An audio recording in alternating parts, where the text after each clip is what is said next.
Good afternoon. Regular session Mayor and City Council meeting, 6 p.m. Wednesday, March the 2nd, 2022, City Hall Complex. I call this meeting to order. Please rise for the pledge of allegiance. Madam Clerk, will you please? I pledge allegiance to the flag of the United States of America and to the republic for which it stands, one nation, under God, indivisible, with liberty and justice for all. Right.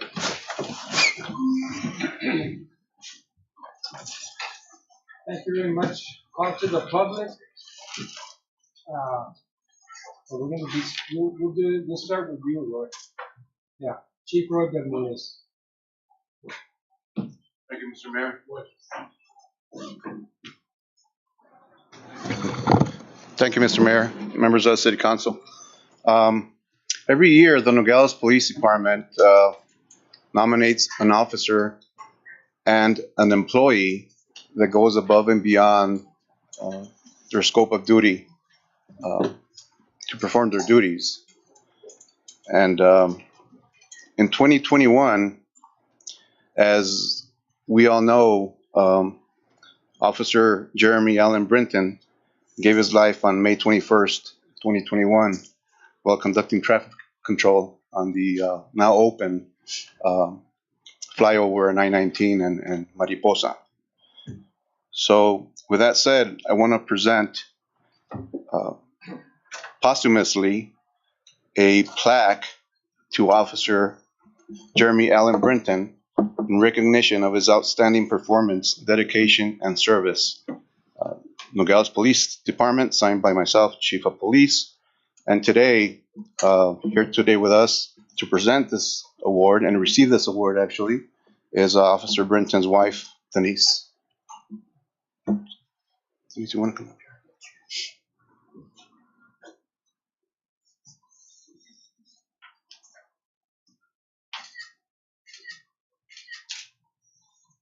This is what it is.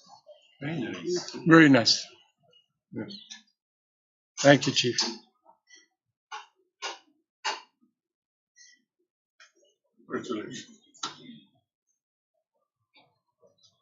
Thank you for giving me Thank the you. time, Mr. Mayor. Thank you very much. Congratulations.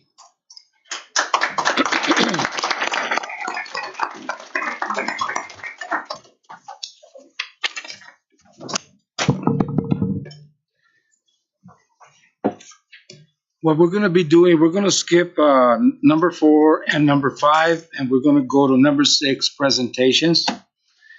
And we'll start with a presentation and update discussion direction Charles Mingus event, and that would be Mrs. Sharon.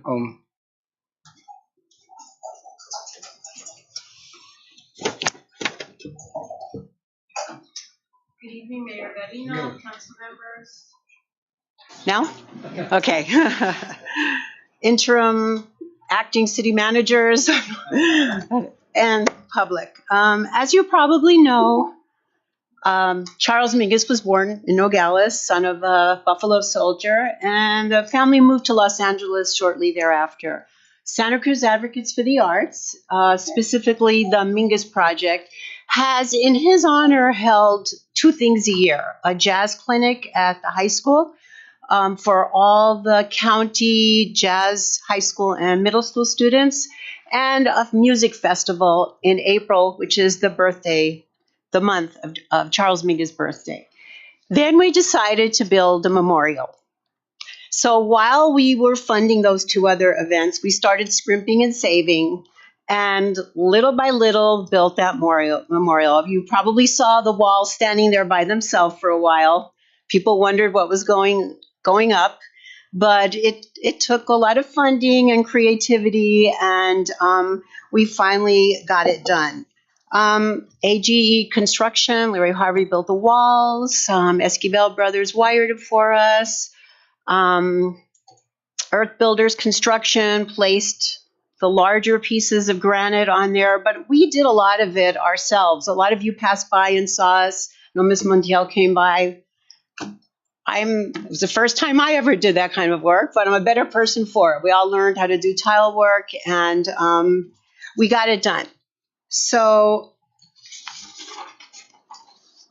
and the mosaics on the outside wall were done by two local high school students, Margarita Limon and Alexa Landeros, and local artist David Fernandez. Actually, we did the inside of the wall, the Charles Mingus part, and we intended on putting a plaque dedicated to the Buffalo Soldiers. And we thought, we can do more. We have a whole outside wall. So we worked with the Primeria Alta Historical Society, and we selected 6 historical African American community members who contributed to this community. So maybe you've seen it. I hope so. If not, please go by. And we have invested about $40,000 into the memorial so far. In conjunction with the memorial, on April 23rd this year, we will hold the Mingus Centennial celebration. It would have been Charles Mingus' 100th birthday. Performers will be Nogales and Rio Rico High School, Mr. Ken Tittleba's alumni band. If any of you were in that band, you're welcome to play. The Mingus Dynasty from New York City, and a jazz band from Kansas City contacted us and expressed interest in coming to play. So it's going to be a big celebration. We're going to have local food trucks providing the food, and hopefully some of the musicians will spend the night and stay in our community for a while, and we can host them and take them around, especially the ones from out of town. So, Mayor and Council, if you could support these efforts in the completion of the landscaping of the memorial or with logistics for the festival, we would greatly appreciate it. The memorial does belong to the city. The land was deeded for our use in 2011, I believe, but it does belong to the city. So I will invite all of you to participate in the ribbon cutting on the morning of the 23rd. The specific schedule is to be announced still. I do have some save the date flyers. I hate to give people papers when they don't want them, but I have flyers, I know. And I have cards if you would like to contact me if you'd like them. Any questions for me? Okay, can I just maybe pass it? You don't have to take it. Just stay in the back of your car. Yeah. Mr. Mayor? So, staff is looking for direction from mayor and council to support the event of the 23rd, making it a city event. That way, we're authorized to put city resources to support that event, much like the Buffalo Soldiers event. So if we could get that direction from mayor and council, that would help staff plan for the. I support it 100%. So I can consider that direction, Mr. Mayor. Thank you, Mr. Mayor. Thank you, Ms. Zimmerman. Mr. Chairman, just so you know, there's an order tonight. So, I just wanted to say that I know you invested already 40,000. You said, yes. Yeah. That 40,000 should have been, the city should have been responsible for it. Because actually, in 2011, I was the mayor when we deeded that property, and we also mentioned, that we would support in the construction of the whole monument and the landscape and everything. And actually, Mr. Juan Guerra, who sits in the audience, he did the design for us back then. So I don't know what happened between then and now, but that's why I placed that item on order, asking the council to help out with $15,000 to complete the landscape and what's needed to complete before the April event. So that's going to be taken care of by our recreation director and stuff. So we will be deciding on that tonight. All right. And thank you very much. And so, yes, John, well, I guess we should work on that so we can. All right. Okay, B, recognition ceremony for outstanding firefighters responding to a recent fire in 491 North Grand Avenue. And I placed this on the agenda also. Where's the chief? Chief, could you come to the podium, please?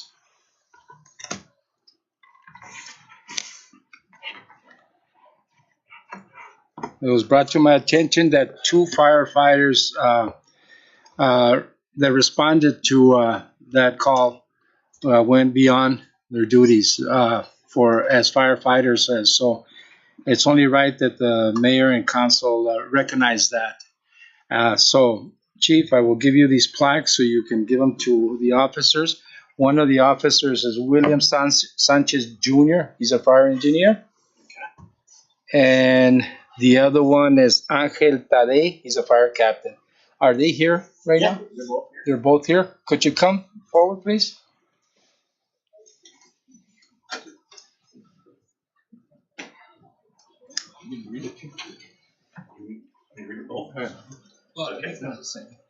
They're pretty close to the same. Yes. So I'll give you a brief rundown real quick of what happened that night. That's yours. I'm going to steal yours for a second, Angel. So on February 14th, on B shift, we had a fire on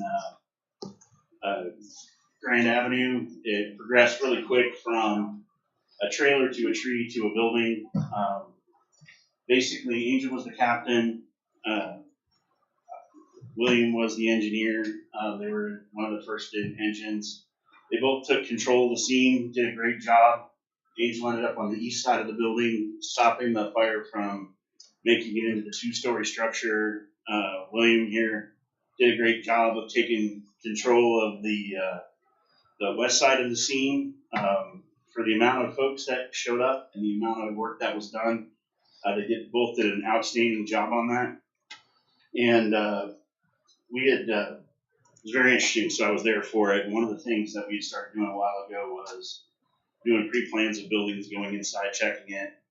Angel had happened to be one of the one that did the pre-plan of the building and knew there was a 4 foot by 4 foot hole on the second floor. And those are the kind of things that just made the whole thing really run smooth and awesome. Nobody got hurt. We stopped the loss, and it was a great effort for both of them. Above and beyond what we would normally see in a regular day. So it's with that, we're going to give you the letter of commendation.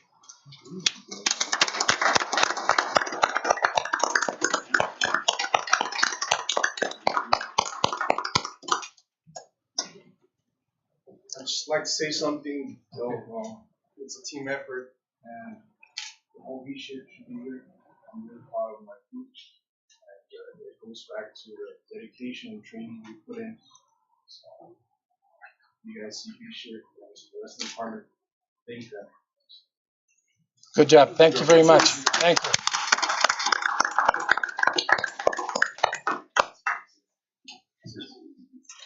Well done. Thank you. Thank you. Thank you very much.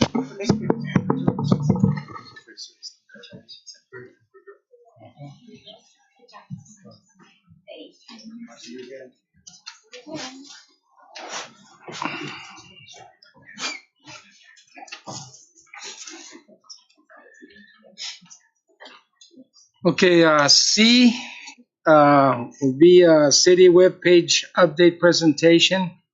And Miguel, you're going to be doing that? Yes, Mr. Mayor. Okay, thank you very much, Miguel.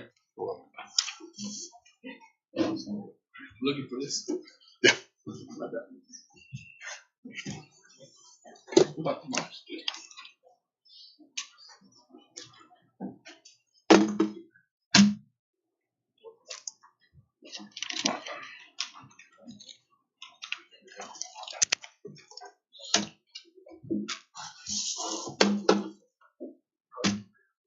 Mayor, members of the council, Miguel Melendez from the MIS department. I'm here to present the website.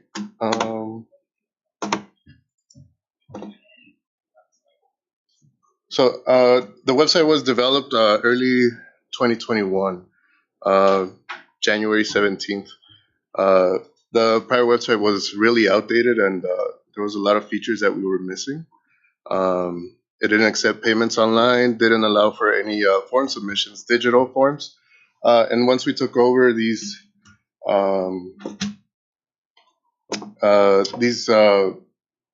can I say, plugins were installed into the website to accept online payments, be able to do digital forms.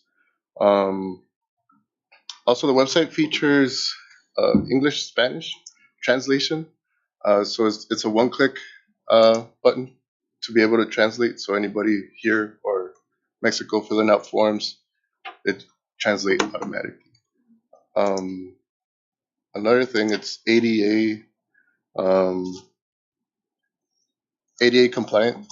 So if anybody has issues visually to be able to see the website, you can increase, decrease the text, change the colors, just so people are able to view the website better. So once the forms were implemented, it allows payments without a need of a third party. So we allow ambulance payments, building permit payments, business license payments, fire hydrant meter payments, parks and rec payments.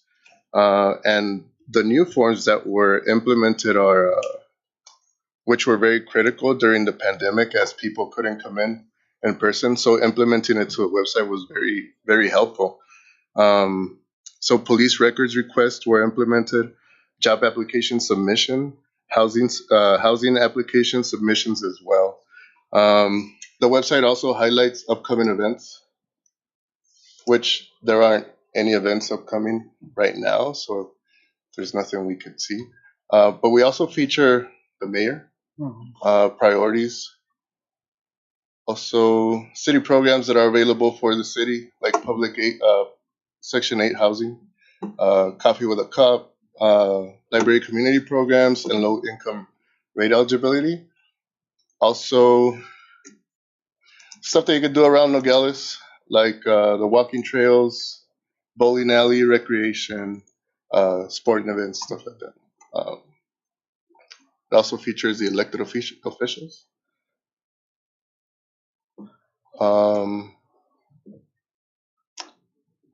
Any questions from you guys?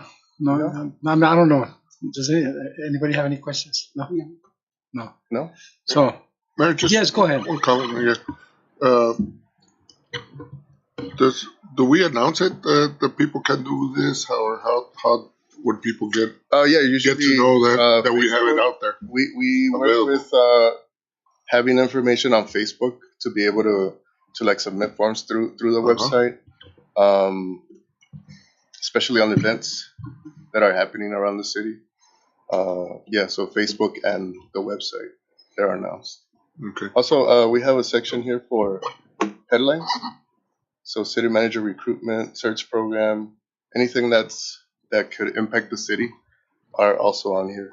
Do you know, and Gene, is it implemented in our billing of our different types of billing that we do, to the community, so they maybe could take care of it through there instead of coming in?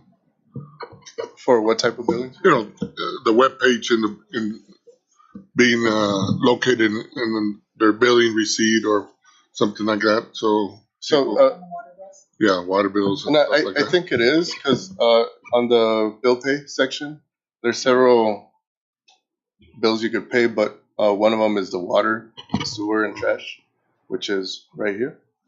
But the thing is, with that one, it's a third-party website, so it'll lead you to the actual payment processor for the website for the water, sewer, and trash, since we don't handle that internally.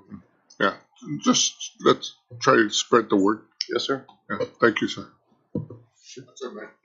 Thank you. Go ahead. Thank you, Miguel, for your presentation. I have one question. So what I've been told, when the meetings are like going on right now live, and someone is giving a presentation just like you are right now, they don't see the presentation. Is there any way that you can also provide the audience a way for them to see if there is a presentation on the screen like there is right now, so that they can actually see what you are pointing at? So it's kind of also interactive, and they can actually point and know what's going on. So they just don't hear our voices, but actually can see what the presenter is referring to. Yeah, absolutely. That'll be coming up.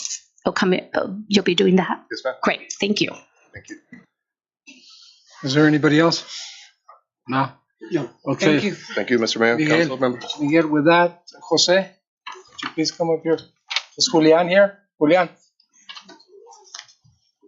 Pásale.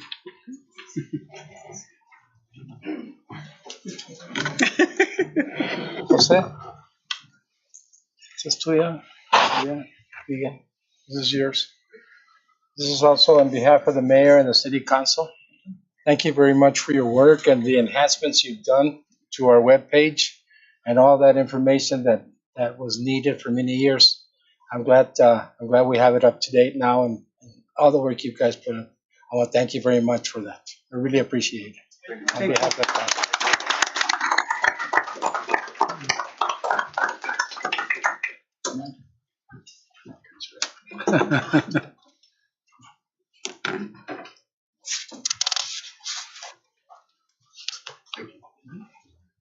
Okay, with that, we'll go back to number 4, the financial monthly report.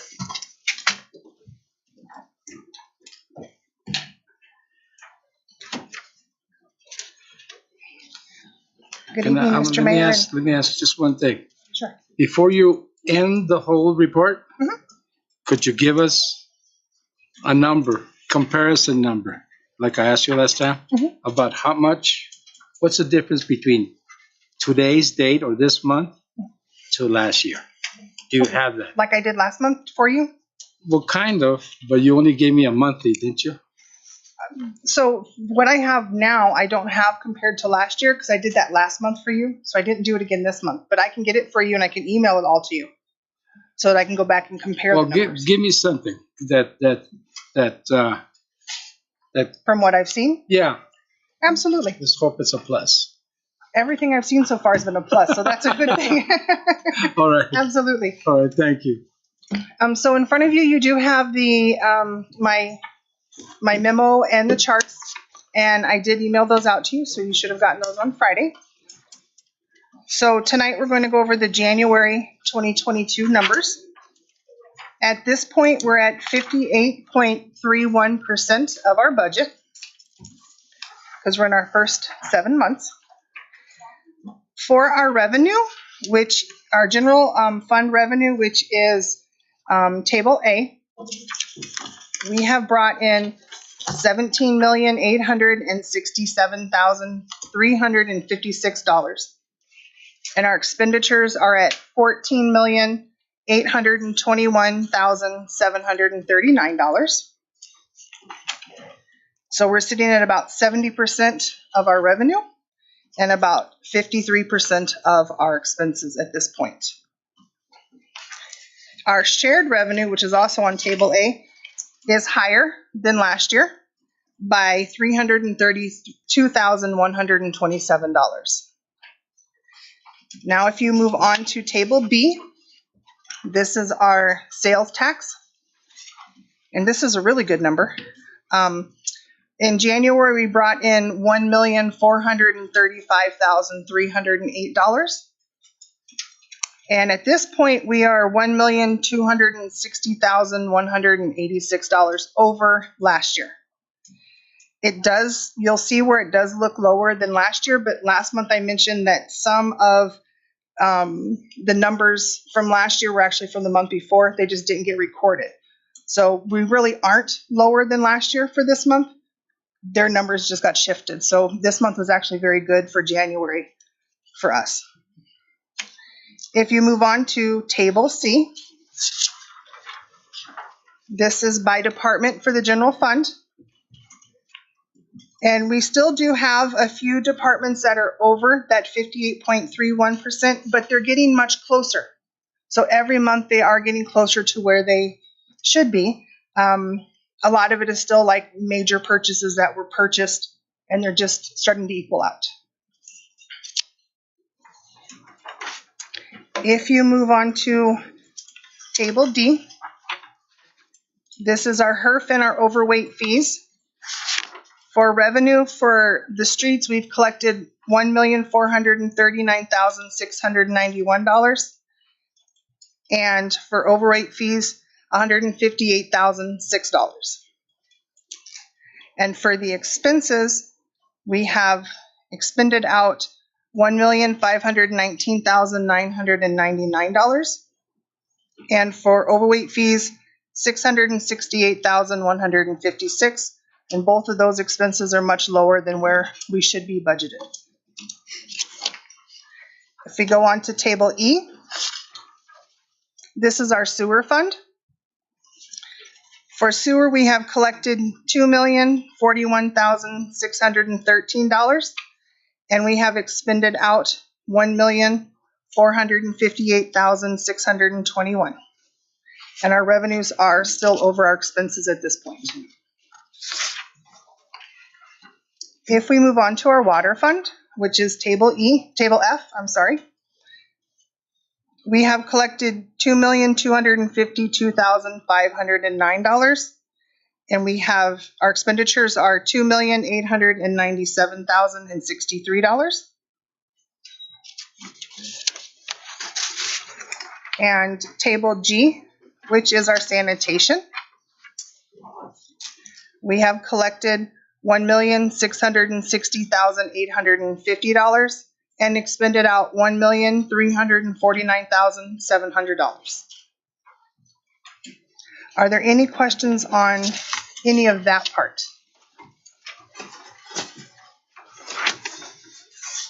No. Okay. So the next part then is the sewer and water.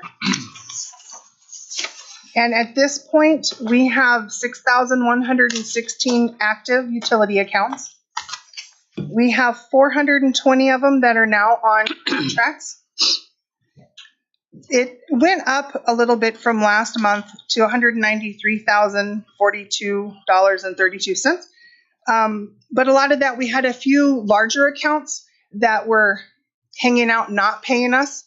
And when you send out the right people, then they come in and they make contracts and now they're paying us. So we're okay with that number being higher because that means the money's coming. We have 112 accounts that are not on the contracts because those are the sewer accounts that we are working towards. That has decreased by 10. We had 10 different people come in and either put it on contract or pay their accounts in full, which is nice. So that has it decreased by $27,441.84 in total. So when it comes to the sewer and water, we do see a lot more people trying to contact us when it comes to their sewer accounts, trying to make good compared to where they were even a couple months ago. The second page of that report does show the 4 businesses that we have still been watching. It's the same 4 from before. The first 2 are getting much better. They're now on track. They're not behind at all. And their current is paying part of their contract also every month. The third one on there, we've all talked about, all the utilities have been shut off in that business. And then the fourth one, of course, well, the third and the fourth one have been sent to legal for collections. And then, of course, we're continuing on the employee payouts. We only had one for the month of February, and that was a retiree from my department, and that was $8,585.02. And then I was asked to have the consultant's final invoice attached, and it's on the back. So, Mr. Mayor, at this point, we are doing much better overall for revenues. Yeah. We are seeing a lot more people willing to come in and talk to us than before. Yeah, the reason I was asking is because I've had several reporters from up north, Tucson, Phoenix area, because of COVID. You know, they want to see what the comparison it has been, now to then. And well, basically, I will tell them that we're doing better, but no number to it. No. Sure, I can work up some numbers and I'll gladly send them to you. Yeah, absolutely. Because it's good to have that because you've given us reports and we can show progress. We can show that we're doing okay. But I remember in the past, way before COVID, that February and March were the comparison months. Mhm. That we always compare these 2 months to last year's too. Okay. And it was a good months because it's just prior to April and May when you're working on the budget. So exactly to project stuff like that. So no, but that's fine. That's fine. It's good, and at least I have something there in case they call again. Yeah, I'll work on some numbers for you. Absolutely. And I'll send them to all of you so you guys all have. That'd be a good comparison. idea. Yeah, it'd be a good idea that everybody gets it. Yeah. Thank you very much. Thank you.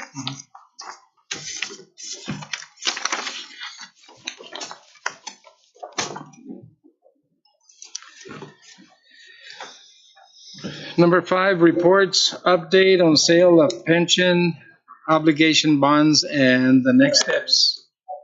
John?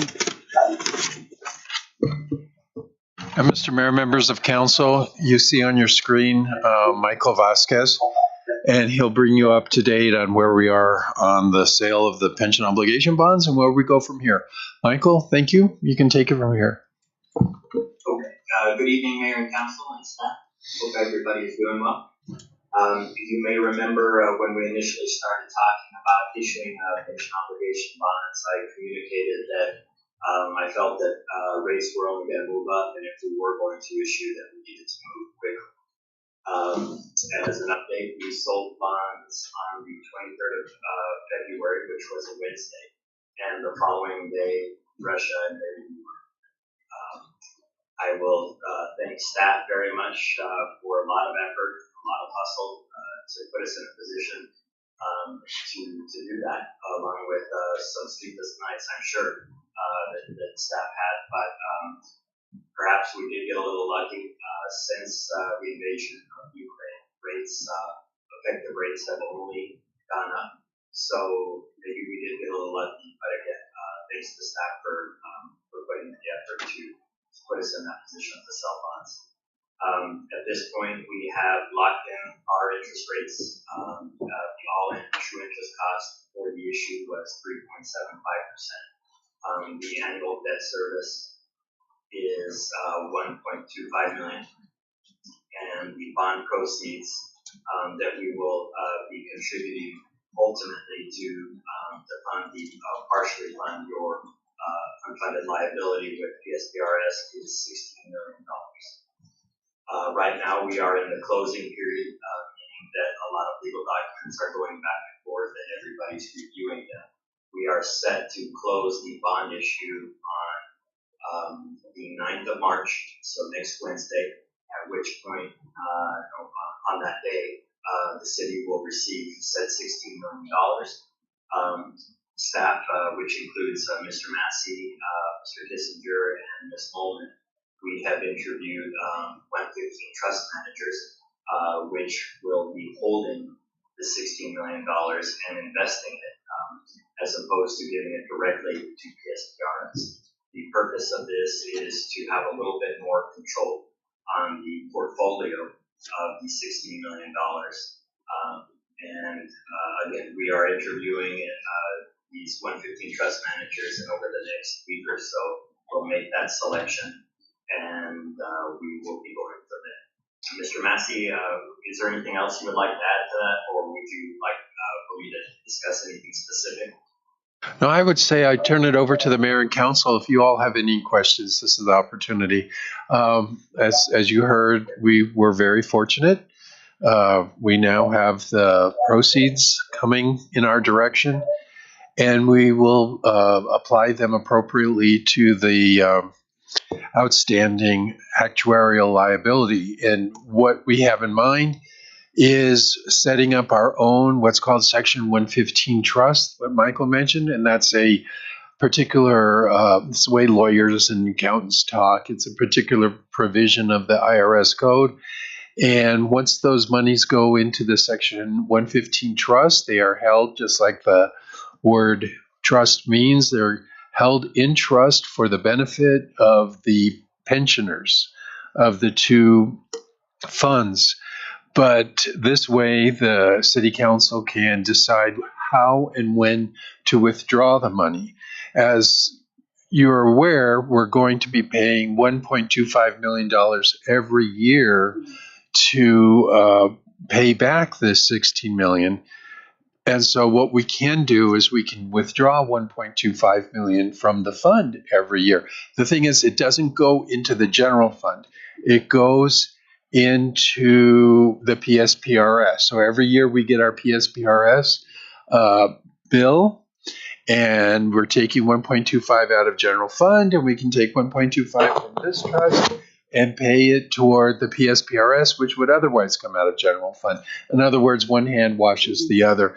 And then after that point, the council, every council at every budget year can decide if the council wants to take any further money out of this trust as a means of paying the PSPRS.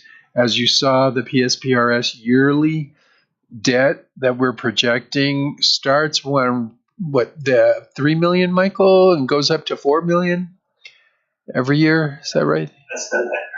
Yes. And so we're going to take 1.25 out just to repay the city for the debt payment, so that the city stays healthy that way. And then the city's going to look at making a $3 million PSPRS payment every year. And we can take a little bit out of this fund, so that, if you want to take $1 million out of the fund every year, and then the city only has to come up with $2 million. But what you're doing is you're depleting the fund. And so we're going to probably have a discussion on that, Mayor, and the budget time is what kind of strategy does the council want to adopt? How quickly do you want to draw down the funds on this account? Because eventually it's all going to go to PSPRS. But it allows us to control the timing. As Michael said, we could just give it all to PSPRS right now, and then we're done and we're out of the control scenario. And then what should happen is our annual payments to PSPRS should come down as a result of this one-time big payment. But what we're suggesting is keep it in a trust and draw it down year by year and see how long it can last. Because once this fund is totally drawn down, Mayor, members of council, then at that point, everything that has to be paid to PSPRS has to come out of general fund. And that gets very hard. So obviously, we're going to try to operate very frugally. We're going to try to keep the money going as long as we can. But it's really a question of this council being respectful of future councils and their needs to balance the budget. Because you could draw it all out right now, and it could be very easy come budget time to pay the PSPRS bill. But that would not be the proper approach in the long term. So we're going to present a policy in that regard, how to do it this budget year and the next few budget years. Of course, that policy can be changed by council. It would be a policy adopted by council and subject to amendment as necessary by council. Okay. Go ahead, Councilman. On this policy, are you going to lay out some restrictions regarding these funds? Well, Mayor, members of council, the funds are, once they go into the 115 trust, and I will bring a trust document to council for approval next month, they are restricted. They can only, if you're going to withdraw the funds, they can only be used to pay PSPRS. But what they can do is, it's like a contribution buffer. Instead of saying, "Oh, we have a surprise this year. We have $3.5 million PSPRS bill. We were only expecting a $3 million." And it's a way of trying to absorb those unpleasant surprises. But it will have to be properly managed. Thank you. Yeah. Is there anything else? Right. Michael Vasquez did a great job.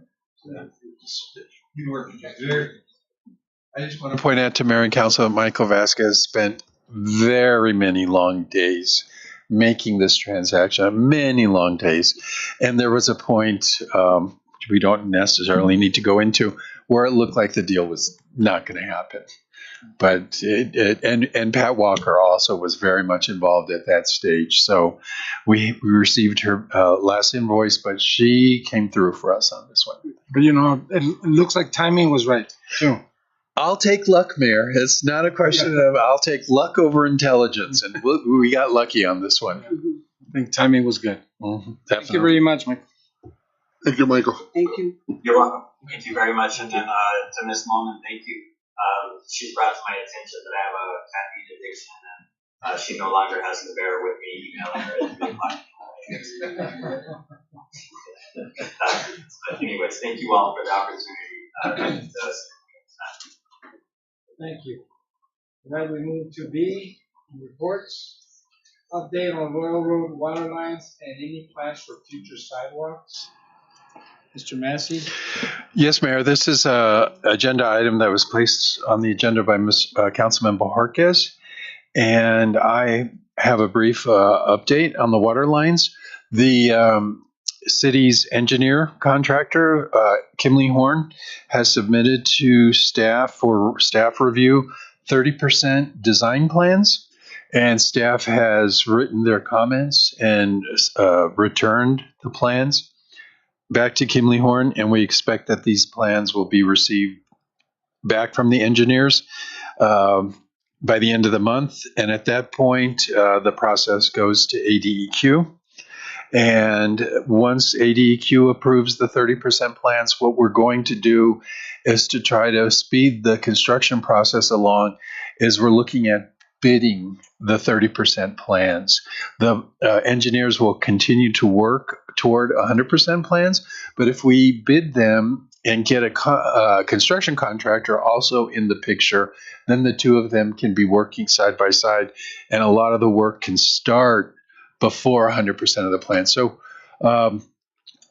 we're looking to expedite this as much as possible. That's good. Go ahead, Councilman. Mr. Massey, do you have like a target date on when this is going? Well, the target date to get the 30% plans back from the engineer is this month, by the end of this month. And after that, ADQ conversation has to happen. That's going to be at least another month or so. And at that point, we could look at bidding them. And so maybe by summer, early summer, we'd be doing the bids and getting a construction contractor in the mix and see what we can do to get it started. I know I placed the item on the agenda last month, and it was just a coincidence that we had an accident up there on Royal Road, you know, that the water line broke or something like that while they were repairing the street. How's that going? Has that been fixed? That is being fixed. Yes, the water line is fixed the same day. Yeah, and so it's not quite on the agenda, that question, but yeah, it's fixed. And so they were. I live on that street. We have water, and it's being paved, so it's looking very, very nice. To go to the second part of this agenda item is plans for future sidewalks on Royal Road. And the short answer, Mayor, members of council, is we have no plans for sidewalks. About 3 years ago, the city obtained a grant from ADOT and hired an engineer named Wilson, and they provided a master plan regarding sidewalks and bicycles throughout the city. And Royal Road was looked at, but was looked at from the perspective of a bicycle path. Royal Road to Old Patagonia Highway, to Vista Cielo, to Gold Hill Road. And they didn't even consider sidewalks in that area. And I think anyone who's familiar with the area knows why. We have adequate right-of-way, legal right-of-way, but the topography is such that the road is very narrow, and we have guardrails on both sides. So actually placing a sidewalk would be very expensive. And then with any engineer, like doing a master plan for transportation, bicycles and pedestrian, they're looking automatically at cost benefits, trade-offs. And this is a relatively large lot subdivision, which means there's not going to be a lot of pedestrians walking on the sidewalks. We do have walkers there that walk for recreation, but we don't have any records on vehicle pedestrian accidents, thank God. And so I think that means vehicles are sharing the road because it is road. That's all it is. It's curb to curb. It's just road. And so I was discussing with the engineer the possibility of just placing a sign or something like that at the entrance to say share the road, which I think everyone's doing. I mean, the accident history is very, very good in that area. So I think, and if we had a very negative accident, it would have to be probably substantially negative type scoring, then we could look at that more seriously for sidewalks. Right now, it just doesn't score for sidewalks, Mayor.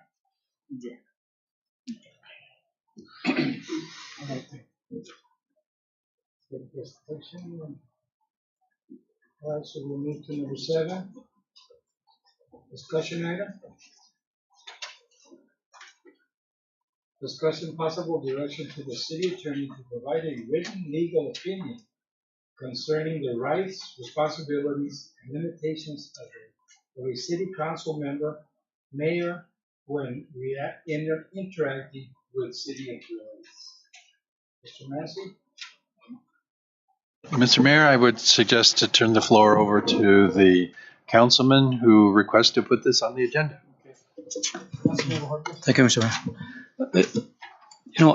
I worked for the city for 23 years, and I have a lot of friends here that still work at the city of Nogales, and it's very hard for me to avoid them.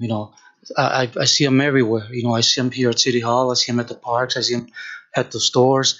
So I do talk to them, and it's not regarding city business. So I don't want to be violating any city charter responsibilities and limitations regarding talking with the employees. So I would like to have Mr. Massey give us a written opinion where in the city charter and how the language says on the city charter that we cannot communicate or mingle with the city employees. There's never been anything wrong with talking or mingling with employees. There's never. The problem is that when we went through the training as council, it was for giving direction and ordering and acting like a director where you're talking to employees. That was a problem. As a councilman, where we can't be doing that. And I don't know if you remember when you went to Leagues of Cities and Towns, that they explained that to all of us. Mm-hmm. And it's also, that's why we have a city manager form of government. The city manager is the one that's supposed to be giving direction, and you can discuss it with the city manager, and he can give your direction to the employees and the supervisors through the city manager. But I don't see any problem here to talking to employees. I mean, has anybody brought it to your attention that you talk to employees and there's a problem? Well, I've been accused of, keep going to the housing authority, which is not true, and talking with the employees there. And it's just a perspective that they think I'm going over there and giving direction or anything. But, I really don't talk about business with them whenever I do see them, because I haven't been there for over a year, I think. And but I do, run into them at the store or here at City Hall. And I don't know, for some reason, some people get the wrong idea that I'm giving them direction or something when I'm really just talking personal stuff with them. No, I don't see any problem with that, Councilman, that if you talk to them and like, for instance, I'll give you an example. During the holidays and Christmas, myself and the First Lady, we went to Housing and Recreation, to wish them a Merry Christmas and a Happy New Year. And but we took a director with us, not a director, but the deputy city manager with us, just to make sure, because we were visiting their job site. But no direction was given, and I don't see any problem with that. If somebody's saying that you're doing something, maybe that person is wrong if they're saying that, and they shouldn't be saying that. Now, if you have an employee or a director coming back to the city manager saying that a councilman went to my job site and gave me orders, now that's a whole different ballgame. That is a whole different ballgame. But if you just talk to them, I bump into them all the time at the store, and here at City Hall, it's just like me coming into City Hall and not saying good morning to anybody because I can't talk to anybody. So that I don't see any problem. When I saw this on the agenda, I said, what's the reason bringing something like this? When we're supposed to bring agenda items to help the community, not to discuss what we need to know. We should know what we need to do. As elected officials, we should know. You know very well when you're giving somebody orders. You know very well when you're discussing somebody's events or other issues that are going to come forward. It's just kind of like when you know very well that we cannot talk about future agenda items between four of us or even three of us. That's an open meeting law violation. It's all part of it. And if I'm wrong, Mr. Messi, correct me. It's 4.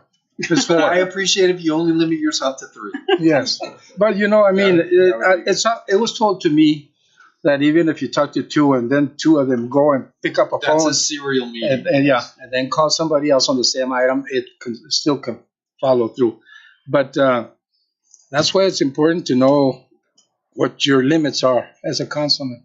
Okay. But I myself, I don't see any problem, Mr. Focus. So is it possible that we can get a copy, on the city charter with a paragraph where it states this? Yeah, Mr. Messi could do that probably. Right, Mayor. All of you, I think, were given upon inauguration, we're given a charter and a copy of the charter and the city code. And by the way, we're doing a recodification, so you're going to get a new one probably sometime this summer. But yeah, and the provision in there, 75.2, which is going to be renumbered at the new revision. But yeah, I can do that very quickly, and that's really, and that the charter says what it says, and the question is, well, how does it apply in a particular set of facts? And I would say it kind of depends on the facts. And obviously, the charter says that the council is to address staff through the city manager. We also have a deputy city manager, so of course my opinion is you can address administrative matters through the deputy city manager as well. And then it also says, and you cannot give direction. So it kind of has 2 things there. But I'll put it out and put it in all your cubbies and email it out. But those are the 2 things: address administrative issues and to the manager and the deputy manager, and then no direction. But we allow, I think, a lot of latitude if you're just talking to staff for the purpose of obtaining information. I know a lot of directors have a tendency, or at least they have in the past, to go directly to the finance director to get, copies of reports and information. And we never make an issue out of that. So if it's just for the purpose of obtaining information, you're probably on very strong grounds. But I'll put that out in writing. That's fine. One last question. Yes, go ahead. If one of the council members wants to go to a department just to see what's going on and how they're doing, do we still have to go to the city manager first and have him accompany us? Or well, I think that's the first sentence of that charter provision of dealing with the administrative staff through the city manager. I think it would be courteous, to let the city manager know. And because if a council member goes to, a work center, well, of course, I think the department director has to now attend to the needs of the council member. And so there's courtesy there, there's protocol. And so using the proper chain of command going through the city manager, I think we can find a good time that works for everyone, and just, have a nice coordinated visit if that's what council wants. Yes, go ahead. And, just like in my instance, when I have the regional, I asked the council, hey, I'll be talking to some of the people, but it's coordination of another hat, because I'm tournament director of the regionals, and we're basically just work together. But I always mention to the council, we're gonna have the tournament, it's for the people. I'll be talking to the people just to coordinate, and it's basically not direct direction on as a city councilman, but as a tournament director for the Little League. I don't see any problem with that. And we've always done it like that. And the city has always accepted it. And You say you're using your other hat. yeah, Yes. I don't see any problem with that. Yeah. Anything else? Just have a comment or a question. Councilman Bojorquez, I thank you for bringing this subject into the light and get some clarity. Because, what caught my attention right now, what you said is that, you bump into a lot of people here in the city and you talk to a lot of employees when you're here at City Hall. And I've had a comment, and it's curious that you just said that, people have been saying stuff about you. And I just to be transparent with the people of the city of Nogales. Did you have a meeting for at least a couple of hours with the finance director of housing? Because that's what people are. Me? Yes, you. Oh, so you deny it? I deny it. Okay. Then that is. Okay. All right. Then. Okay, then I guess we'll. To the next one. Thank you very much, Mr. Bojorquez. That's good. Mr. Massey? I'll get my writing pen going there. Okay. Thank you. Copier. Thank you. All right, number A, consideration, liquor license. Consideration possible action on liquor license 2022-2, approval of recommendation and issuance of liquor license for Mr.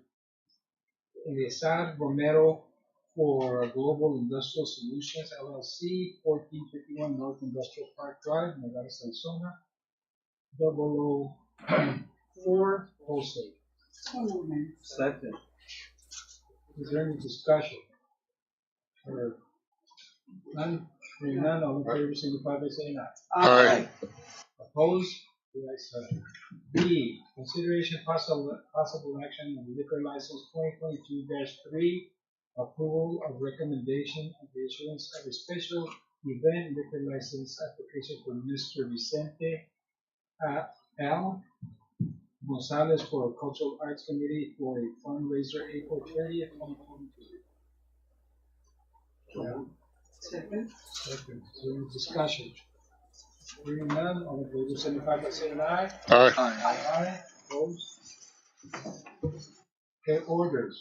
Consideration possible action of order 2022-03-016. Sorry about that. I had the mic off.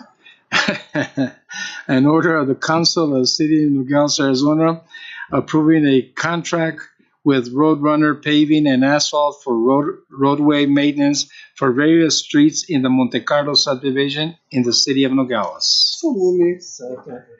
Discussion? Can we just have a little, so the public knows what they're going to do around the Monte Carlo? Yes. Mr. Massey, who would be the one doing the presentation? Juan? Yes, Mayor, thank you very much. I think the city engineer who's in charge of the streets crew has spent a lot of time preparing this contract and selecting the contractor here, Roadrunner, through a joint contract. And he can explain what's coming up for the good people of Monte Carlo, that they're going to have their streets improved. And members of the council, I want you to be nice to him because it's his birthday today. Oh, happy birthday. Felicidades. And Mr. Bonilla, do not eyeball Mr. Do not eyeball him, please. Whatever you Agenda item. go ahead. That's your presentation.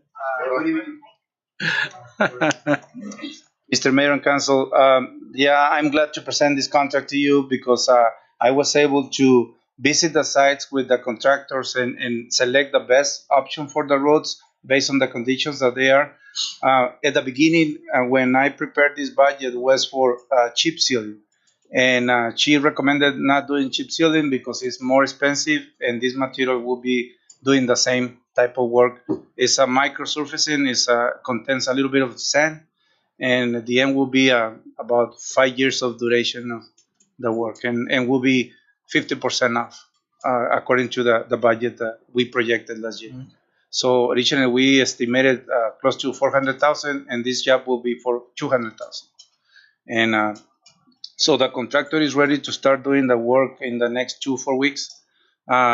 He will start with crack sealing first, and our city crews has been working in this neighborhood for a few months now, doing potholing, and we still have few potholings to prepare the areas that will be treated, and the contractor will be ready to do the rest of the work. That's good news, Juan. Yeah. Very good news. So you said crack seal. So it's It is slurry seal. It's another type. It's a mixture of oil, sand, and water. okay. Okay, great. Great. Thank you. Mr. Maldonado? But is it in general all the streets, Mr. Guerra? Or where are you starting? Where are you going? No, sir. It will be only the streets that we visited that are candidate for this type of treatment. The other roads not selected were because were even paved recently by the city or requires a total replacement. Like the main roads, some of the main roads requires total replacement, and that's what we are planning to do in the next, even if we can accomplish it, part of those this fiscal year or some of those the next fiscal year. And you're doing Santa Patron next week, right, Juan? That is correct. That is one of them that will be total replacement. Okay. Thank you, sir. Thank you. Good night. Thank you, Mr. I have Maldonado. I have one question. Okay. On the street, I'll be nice. I'm just Please. Thank you. on Calle Santana. I guess that's not going to be worked out because that needs almost. You are all- correct. Calle Santana will be replaced. Okay. Thank you. Thank you. Thank you. Mr. Mangala. Thank you very much. Okay. Okay, where are we at on this? Do we have a motion? Yeah, in a second. And a second, okay. All in favor signify by saying aye. Aye. Opposed? The ayes have it. B, consideration possible action of order 2022-03-017, an order of the council of the city of Nogales, Arizona, approving a professional services contract with Next Gen Engineering Incorporated for the construction management of the erosion protection of the International Outfall Interceptor IOI along the Nogales Wash at Produce Row Bridge. Second. Second. Discussion. Mr. Massey, you want to? Yes, this will be most importantly, this will be fully funded by NADBank. So, and what we're doing is extending another contract to the engineers who designed the bank protection. So now the engineers are going to be the project managers so that when we get the contractors on board, they'll be there to make sure that it's going to be done properly. Thank you, Mr. Massey. Thank you. All right, all in favor signify by saying aye. Aye. Aye. Opposed? The ayes have it. C, consideration possible action of order 2022-03-018, an order of the council of the city of Nogales, Arizona, authorizing a budget transfer of $15,000 from the contingency fund to the Parks and Recreation Fund to complete the landscaping project at Mingus Park. Thank you. I placed this on the agenda, Mayor and members of the council, just for the reason that that we should have done the whole thing ourselves. But the past administration basically abandoned the project, and we're bringing it back to finish it like it was supposed to have been done. It's a beautiful thing for the city of Nogales, a great tourist attraction, and something that really follows through with what we did with the Buffalo Soldiers, John. And so, members of the council, I'm asking in support of the $15,000 in reference to this. So with that, I open it for discussion if you want to, or just a vote. Hearing none, all in No. favor, signify by saying aye. Aye. Aye. Opposed? The ayes have it. Thank you very much. Right? Okay. I don't think we'll be here till 10 o'clock. No, tonight. we're not. No, we're not. Mayor and council's report on current events. I'll start with my list. And with this, we'll probably have dinner. On February the 2nd, I attended a campaign video in support of our future governor, Marco Lopez at the Americana. Did you hear that? Future governor. No, it is. It's on. It's kind of low, isn't it? Uh-huh. Yeah. You can hardly hear. Yeah. Hello? Hello? Yeah, there we go. They couldn't hear you in the background. They couldn't hear me in the peanut gallery? No, sir. Oh, okay. Okay, we'll start again. Attended the campaign video showing, and I was part of it for our future governor of the state of Arizona, Marco Lopez at the Americana. And then on February the 4th, Donna Jackson Houston stopped by my office where we started working on the whole project of the Buffalo Soldiers. February 7th, I met with Mr. Munoz and Elisa in reference to a 10K race that they're going to be putting together, and it'll be held at the same time that the Fiestas de las Flores on the April the 30th. On the February the 8th, I met with Brian Hernandez and Sariji and Santa Cruz Soccer League, and they're going to be working and scheduling their soccer program for this year. February the 9th, attended a Zoom meeting with Senator Mark Kelly's office. In attendance was Carla Avalos and Robert Guerrero. We discussed issues and priorities for Nogales for both short-term and long-term. On February 14th, I visited El Charrito along with Housing Director, Planning and Zoning, and John Kissinger, Social Services, Building Inspectors, and Mariposa. Hopefully help to see if we could help the residents at Charritos, and I believe we did, huh, John? Yes. February 14th, I attended the installation of our officers at the Ninth of Pythias, Lodge 13, where I'm part of the Knights, and we congratulate those elected members. February 16th, I visited Casita Santa Cruz along with some members of the council. We had a great day with them there and a good meal. February 21st, I attended the grand opening of the second location of Mocha Cafe downtown. A great event and very good for those entrepreneurs. February the 22nd, I attended Career Day at St. Andrew's Preschool and was able to spend some time with them talking about what the mayor does and talked about their dreams and ambitions. And I'm returning to give them an art class in March. I volunteered to give them an art class actually in March, so it's going to be great. February the 25th, I attended SEGO meeting in which I was appointed to serve as chairman of the board of the SEGO region. So that was pretty good. I'm going to be doing those agendas in favor of Nogales. That's right. Yes. February 26th, I was able to attend the Early Childhood Awareness, Education, and Love for Reading Month event at Nassif Karen Park. Congratulations to Santa Cruz County School Superintendent Raul Velasquez and all the organizations who hosted the event. The City of Nogales Mobile Library was also introduced for the first time. And that's it. Vice Mayor? Well, we're still working with Fiestas de Mayo event, which is going to be April the 30th. We already held our first meeting. I want to thank Rene, Robert, Kathy, and Arturo, and John for all the help.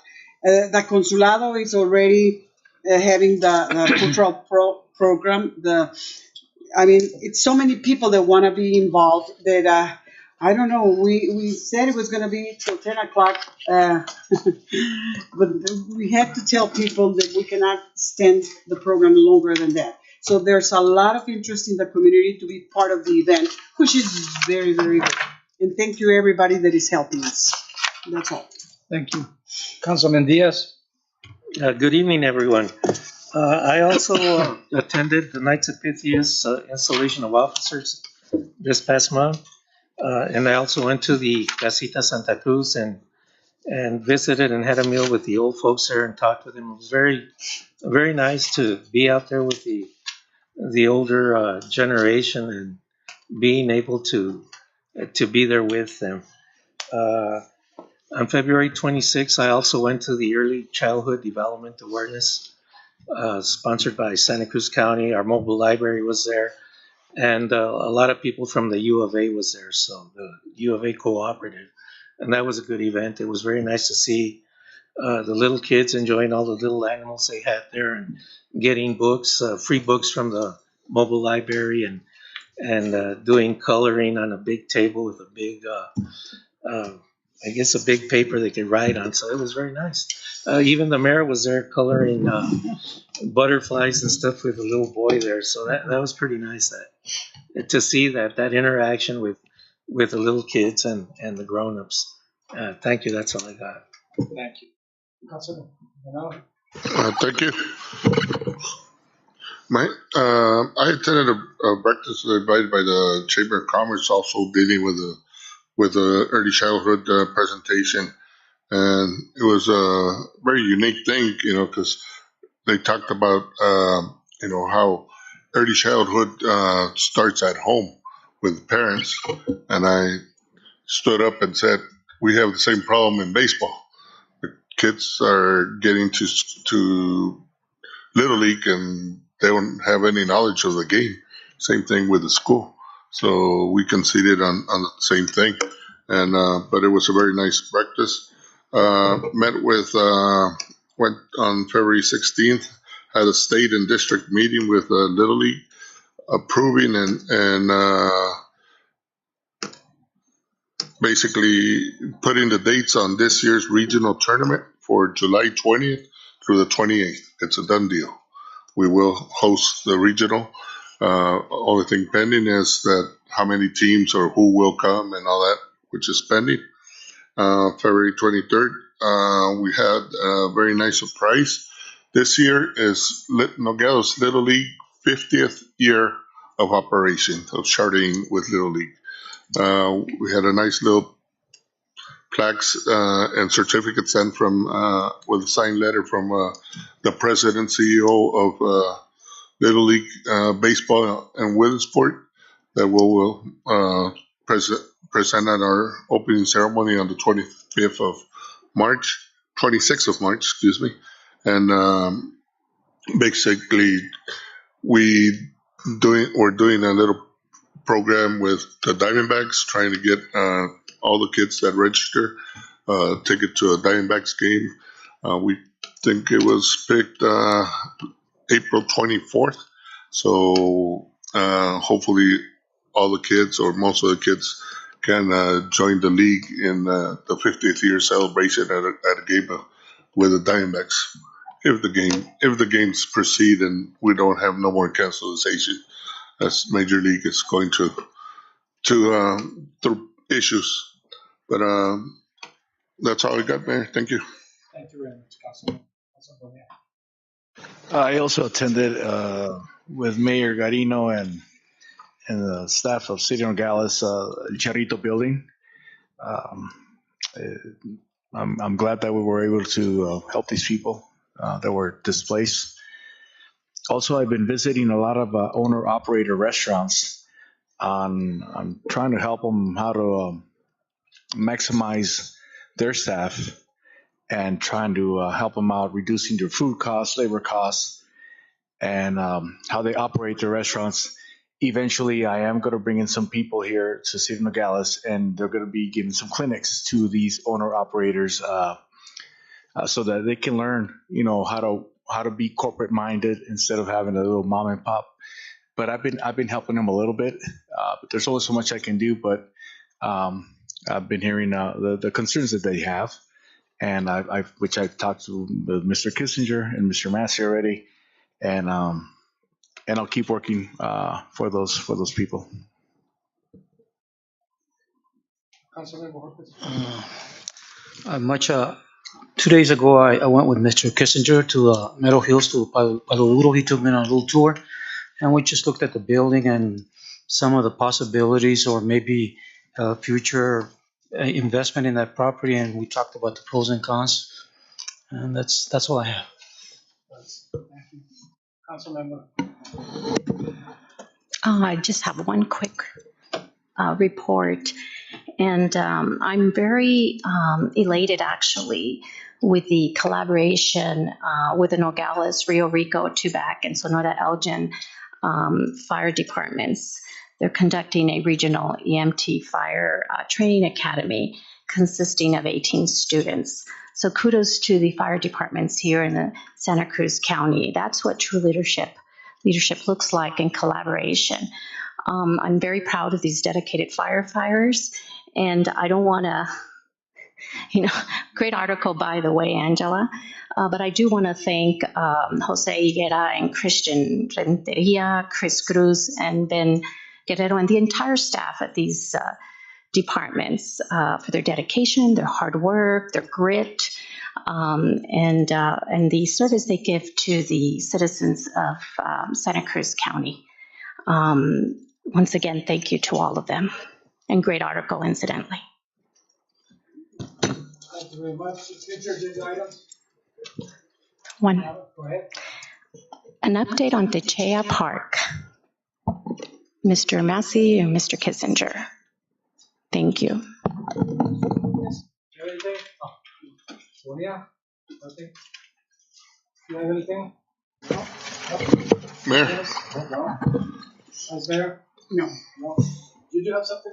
Yes, and we're working on the wording, Mr. Massey and myself, on the legality point of having one person do both city attorney and city manager.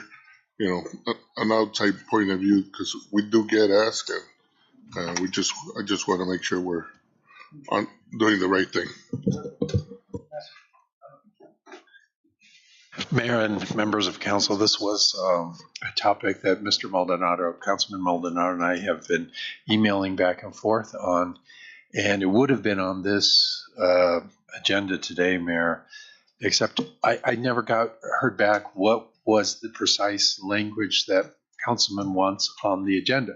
So if you update and Techea Park, that's simple. We'll get that on the agenda.